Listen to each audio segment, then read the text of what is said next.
আমি শুক্লার ফ্যামিলিতে জানাই তোমাদের অনেক অনেক স্বাগত। আশা করছি তোমরা সবাই ভালো আছো, সুস্থ আছো, আর আমার পরিবারের সবাই ভালো আছে। এখন বাজে সকাল 6টা, আর এখন থেকে আমি আমার ব্লগটা স্টার্ট করছি। আর দেখো সায়নী রেডি হয়ে গেছে, ব্যাগ নিয়ে স্কুলে যাচ্ছে। ওদের আবার মর্নিং স্কুল শুরু হয়েছে।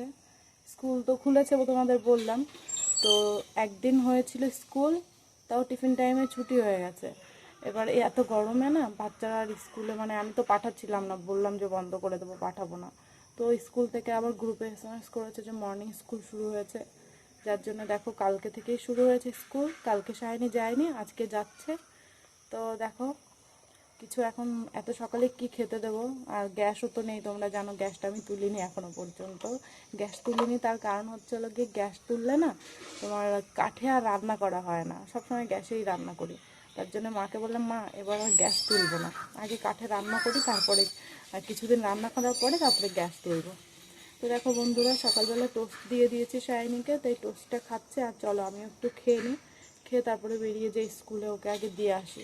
আর সৃজনী তো ঘরে ঘুমাচ্ছে, আর বাবা রান্নাঘরে ঘুমিয়েছে। মা আর বাবা তো রান্নাঘরে ঘুমায় গরমের কারণে, তোমাদের তো অনেকবার বলেছি সেটা। তো চলো খেয়ে নিই আগে।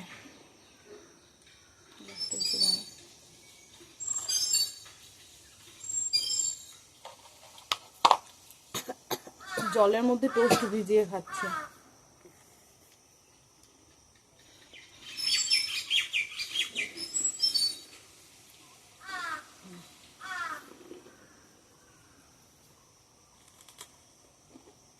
আরেকটা খাও।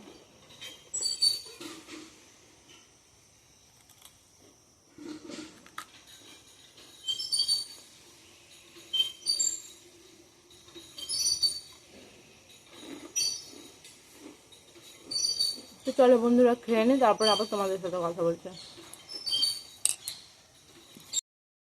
আর স্কুলে যাওয়ার জন্য বন্ধুরা আমি আর সায়নী বেরিয়ে গেছি। দেখো 6:15 বেজে গেছে, 6টা থেকে স্কুল। অলরেডি আমরা অনেকটা লেট করে ফেলেছি, কারণ রাত্রে অ্যালার্জির ওষুধ খেয়ে ঘুমাই তো, আর সকালবেলাটা না উঠতে ইচ্ছা হয় না।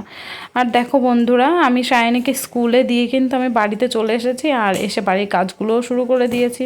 মা তো বাড়িতে নেই, মা গেছে হসপিটালে ডাক্তার দেখাতে, যার জন্য আমাকে একা হাতেই সব কিছু সেরে ফেলতে হবে। আবার সকালে রান্না করতে হবে, রান্না বান্না করে না আবার যাব একটু বাপের বাড়িতে। মা না খুব মানে জোরাজুরি করছে, জামাই ষষ্ঠীতে তো যাওয়া হয়নি। আর তোমরা তো জানো আমার বর বিদেশে থাকে, যার কারণে আর আমাদের জীবনে আর ষষ্ঠী ফষ্ঠী এসব কিছু হয় না। তো যাই হোক, আমি কিন্তু যাই প্রতিবারই মেয়েদের নিয়ে, কিন্তু এবার আর যাওয়া হয়নি গরমের কারণে। দেখলে তো সৃজনীর শরীরটা খারাপ হয়ে গেছিলো, তার জন্য আর যাইনি। তো বন্ধুরা, এবার আজকে মা খুব জোরাজুরি করছে যে আয় এসে ঘুরে যা। তো তাই ভাবলাম যাই, আজকে ঘুরে যাই, ঘুরে আসি। তো দেখো বন্ধুরা, আমি ঘরটা ঝাড় দিয়ে চলে এসেছি রান্নাঘরে, আর রান্নাঘরটা ঝাড় দিয়ে নিচ্ছি, আর রান্নাঘরটা ঝাড় দিয়ে মুছে নেব।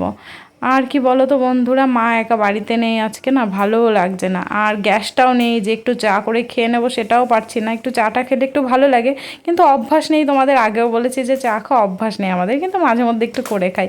আর আজকে ইচ্ছে হচ্ছিলো যে একটু চা করে খাই, কিন্তু গ্যাস নেই, তার জন্য আর হলো না।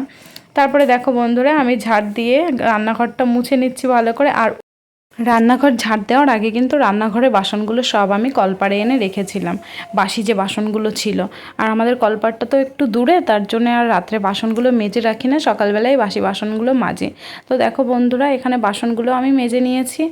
আর আজকে খুব একটা বেশি বাসন নেই, অল্পই বাসন আছে, কারণ কালকে রাত্রে তো আর রান্নাবান্নার কোনো ঝামেলা ছিল না। দুপুরে যেটা রান্না করেছিলাম সেটাই খেয়েছি। আর বন্ধুরা, রাত্রেবেলা যদি রান্নাবান্না করি না, তাহলে অনেকগুলো বাসন জমে যায়। বাসনগুলো ধুয়ে রান্নাঘরে গুছিয়ে রেখে আমি তারপরে জামা কাপড়গুলো কেচে চলে এসেছি ছাদে। বাসনগুলো গুছিয়ে রাখা আর তোমাদেরকে দেখালাম না। তো দেখো বন্ধুরা, আমি চলে এসেছি সোজা ছাদে। তো জামা কাপড়গুলো আগে মেলে নিই। এই শাড়িটা তো দেখেছো আগে একদিন পরেছিলাম। তো বন্ধুরা, কিছুক্ষণের জন্যও যদি আমি কোনো জামা কাপড় পরি না, সেটা না ধুয়ে না আর গায়ে দিতে ইচ্ছা করে না। আর এখন তো গরম পড়ে গেছে জানো তো।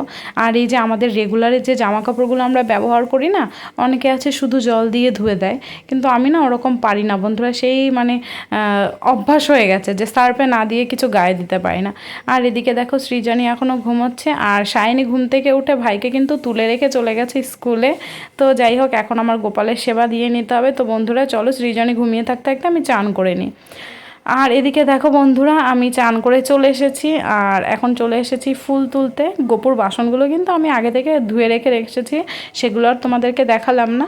তো দেখো আমি এখন গোপুর জন্য তুলে নিচ্ছি ফুল। আর এই ফুলটায় না অনেক ফুল ফোটে জানো তো, এখন গরমের জন্য এখন একটু কম ফুটছে, কিন্তু কিছুদিন পরে না অনেক ফুল ফুটবে, তখন তোমাদেরকে দেখাবো।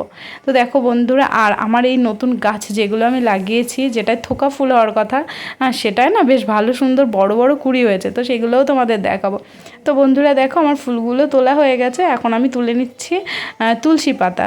আর তুলসী মাতার গায়ে হাত দেওয়ার আগে কিন্তু আমি সবসময় এরকম প্রণাম করে হাতে দু একটা তালি দিয়ে নিই। আর কি মা বলেছে যে এরকম করেই তুলসী পাতা তুলতে হয়, তো সেভাবেই তুলছি। আর বন্ধুরা আমি কিন্তু বিয়ের আগে আমি কিচ্ছু জানতাম না, আমার যা কিছু শেখা সব কিন্তু আমার শাশুড়ির হাত ধরেই আমার শেখা। হ্যাঁ, আমি কোনো কাজ পারতাম না, কোনো নিয়মকানুন কিচ্ছু জানতাম না। আর এদিকে দেখো বন্ধুরা আমার গাছটায় মানে কত সুন্দর কুঁড়ি এসছে, আমি ভাবতেই পারিনি যে এত তাড়াতাড়ি কুঁড়ি চলে আসবে। তো দুটো টগর ফুল গাছ ছিল, দুটোতেই কুড়ি এসছে। আর এদিকে দেখো আমি কিন্তু চলে এসেছি ঘরে, গপুকে আমি এখন স্নান করাচ্ছি, অভিষেক করাচ্ছি গপুকে। আর আজকে কিন্তু আমি গপুর জল একদম প্লেন রেখেছি। দেখবে আমাদেরও মাঝে মধ্যে মনে হয় কি যে মানে কোনো সাবান টাবান ইউজ করবো না, শুধু নর্মাল জলে চান করব। তো এরকম আজকে গপুকে এরকম ঠান্ডা ঠান্ডা নর্মাল জলে চান করাচ্ছি। তো দেখো বন্ধুরা শুধু ওর জলে শুধু আমি একটু তুলসী পাতা দিয়েছি আর একটা ফুল দিয়েছি, আর কিচ্ছু দেয়নি। দেখো আমার গপুর অভিষেক হয়ে গেছে, এবার আমার গপুর গাটা মুছে বসিয়ে রাখবো। দেখো আমার মিষ্টি সোনা বাবাটা। তো চলো ওকে বসিয়ে রেখে এবার আমি ওর গোমাতাটাকেও চান করিয়ে দিই। আর ও চান করার পরে আমি এই গামলায় গোমাতাকেও চান করিয়ে দিই। আর এদিকে দেখো গোমাতাকেও চান করিয়ে আমি বসিয়ে দিয়েছি। আর দেখো আমার গোপুসোনার সাজুগুজুও কমপ্লিট হয়ে গেছে। আর এবার আমার গোপুসোনাকে আমি ফুল আর তুলসী পাতা অর্পণ করব। আর বন্ধুরা আমি কিন্তু কোনো মন্ত্রতন্ত্র আমি কিচ্ছু জানি না, আমি শুধু মন থেকে ভালোবেসে আমার গোপুর সেবা করি। আর আমার মেয়েরাও তাই, ওরা খুব ভালোবাসে, ওরা ভাইকে মানে এতটা ভালোবাসে আমি কি বলবো। আমি শুধু ইউটিউবেই দেখেছিলাম যে একটা দিদির ভিডিওতে দেখেছিলাম, দিদিভাই বলেছিল যে ওং নমঃ ভগবতে বাসুদেবায় নমঃ। তো এই যে মন্ত্রটা না আমি এটাই শিখেছি, এটাই আমি বলে ওর পায়ে ফুল অর্পণ করি।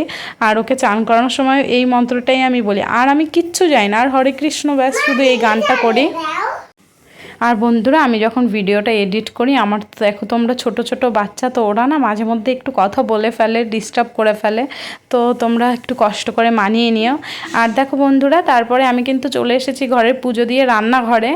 আর সকালবেলা না আমি আর রান্না করার সময় পাইনি, সায়নীকে স্কুল থেকে আনতে আনতে না 10টা বেজে গেছে। তো দোকান থেকে মুড়ি এনে দিয়ে বাবাকে বললাম, বাবা তুমি এখন মুড়ি খেয়ে নাও, আমি সায়নীকে নিয়ে আসি।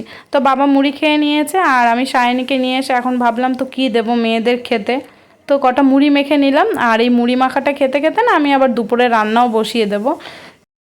তোমার ডান হাত কই? ডান হাত, ডান হাত কোথায়? ডান হাত দিয়ে খেতে হয়, ডান হাত দিয়ে খাও। হ্যাঁ গুড গার্ল, ডান হাত দিয়ে খাবে। হ্যাঁ, বা হাতে খেতে নেই। দিদি দেখেছো ডান হাত দিয়ে খাচ্ছে, খেয়ে নাও মা।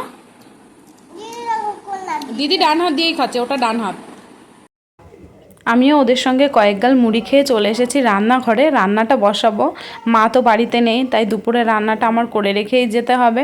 তো দেখো বন্ধুরা প্রথমে আমি হাঁড়িতে ছাই এজে নিলাম, আর কড়াইয়ে ছাই আজা রয়েছে, তার জন্য আর কড়াইটা ছাই আজতে হলো না আমার। আর এদিকে দেখো আমি রান্নাটা বসিয়ে দিয়েছি, এক সাইডে ভাত বসিয়েছি আর এক সাইডে তরকারি বসাবো, তার জন্য রাঁধুনি ফোড়ন দিয়ে শুকনো লঙ্কা দিয়েছি। আর বন্ধুরা এর মধ্যেই আমি কিন্তু শিঙি মাছটা দিয়ে দেবো, শিঙি মাছটা কিছুক্ষণ ভাজার পরে বেগুন দিয়ে দেবো। ও তোমাদেরকে তো বলাই হয়নি, আজকে করব শিঙি মাছ দিয়ে বেগুন দিয়ে তরকারি, কোনো মশলা না, ব্যাস শুধু রাঁধুনি ফোড়ন দিয়ে কাঁচা লঙ্কা দিয়ে বেগুনের তরকারি করব। তোমরা করে খেয়ে দেখতে পারো, এত সুন্দর লাগে না, তোমার আর কিচ্ছু ভালো লাগবে না, শুধু এই তরকারিটা দিয়েই ভাত খাওয়া হয়ে যাবে। তো আর আজকে না আমার রান্নার সব কিছু কিন্তু বাবা গুছিয়ে দিয়েছে। এই যে পাতা দিয়ে জাল দিচ্ছি, পাতাগুলো গুছিয়ে দিয়েছে, তারপরে সবজি কেটে দিয়ে মানে বেগুনটা কেটে দিয়েছে, মাছ কুটে দিয়েছে। তো বন্ধুরা আজকে বাবা আমাকে অনেক হেল্প করেছে। তো এরকম যদি শ্বশুরমশাইরা বৌমার কষ্ট বোঝে না, তাহলে আর মানে দুঃখ থাকে না জানো তো বাড়ির বউদের। তো যাই হোক দেখো ভাত রান্না হয়ে গেছে, এবার আমি ভাতটা উপর করে দিলাম। আর বন্ধুরা আমরা কিন্তু এরকম করে কাঠে উপর দিয়েই ভাত, তাহলে কি বলো তো মানে পড়ে যাওয়ার, হাত পুড়ে যাওয়ার ভয়টা থাকে না। আর তারপরে দেখো বন্ধুরা আমার বেগুনের তরকারিটাও কমপ্লিট হয়ে গেছে। আর আজকে বেগুনের তরকারিটা কিন্তু বাবা খুবই পছন্দ করেছে, মাও বলেছে যে শুক্লা বেগুনের তরকারিটা খুব ভালো হয়েছে। আর দেখো বন্ধুরা আমি রান্নাবান্না কমপ্লিট করে চলে এসেছি ঘরে, মেয়েদেরকে চান দান করিয়ে ওদেরকে গুছিয়ে দিলাম, মা বাড়িতে যাব বলেছি তো, তা ওদেরকে একেবারে জামা কাপড় পরিয়ে দিয়ে আমি চলে গেছি ছাদে জামা কাপড় তুলতে, যেহেতু যাব ওই বাড়িতে এবার কতক্ষণ আসতে লাগবে আমাদের সময়, তার জন্য ভাবলাম যে জামা কাপড়গুলো বাইরে থাকবে তো আমি তুলে রেখে যাই। আর দেখো জামা কাপড়গুলো তুলে কিন্তু আমি মেয়েদের নিয়ে আমি শাড়ি পরে বেরিয়ে গেছি। আর বন্ধুরা এখন আমরা বেরিয়ে গেছি ওই বাড়িতে যাওয়ার জন্য। দেখো আমার মেয়েরা আগে আগে চলে যাচ্ছে আমাকে রেখে, আর মা কিন্তু ভ্যান নিয়ে দাঁড়িয়ে আছে রাস্তার মোড়ে। তো চলো বন্ধুরা আজকের ভিডিওটা এখানেই শেষ করব, দেখা হচ্ছে তোমাদের সাথে নতুন একটা ভিডিওতে। ততক্ষণ তোমরা ভালো থেকো, সুস্থ থেকো, আর প্লিজ আমার চ্যানেলটা সাবস্ক্রাইব করো, আর কমেন্ট করে জানিও কেমন লাগলো।